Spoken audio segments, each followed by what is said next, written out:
Hey, Ferry with Mike Mancuso. We're talking about players who could potentially have their jerseys retired by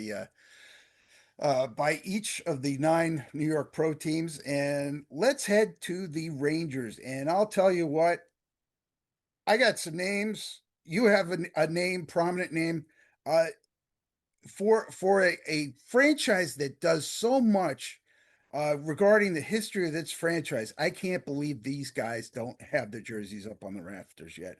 And we'll start with, as you mentioned, Brad Brad Park. Um, absolutely, absolutely. I mean, in his time with the Rangers, he was the NHL's best defenseman, not named Robert Gordon Orr. right. Enough said. Enough said. And, Five and and time. and nobody would even argue that No, at all. no, He was just right. no. He was fantastic, and five-time first or second team postseason all. I'm sorry, end of season All Star. Um, Second or third in the Norris Trophy every year from 70 to 74 with the Rangers. All-Star game each of his last five seasons with the Rangers. I mean, why isn't it up? I know number two is up. There should be another two up there. Yeah, but they did the same thing with Adam Graves too, and Yeah, Andy Bathgate, right? Both number nines, yeah. and you have them next to each other, and there's no reason, and you walk around the Garden, and I do all the time, and you just hear people whenever it comes up in conversation, especially the old timers, they're shocked that Brad Park's not up there. And who knows? I mean, he has come back to the Garden for many events, but he's just I don't get what the disconnect is. And now that you mentioned it, I am going to ask people once hockey season starts. I just assume once Rattel got up there, the Park will be there very soon, but it still hasn't happened.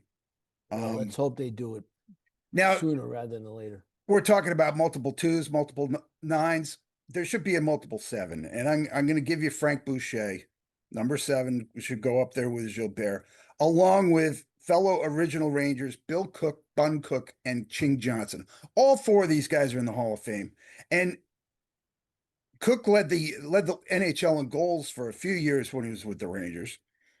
Boucher was a Rangers lifer. I mean, he he took over as head coach in 1940, 39-40, and in his first season replacing Lester Patrick, they won the Stanley Cup. And he unfortunately had the or misfortune of having to also coach some horrendous Rangers teams during World War II.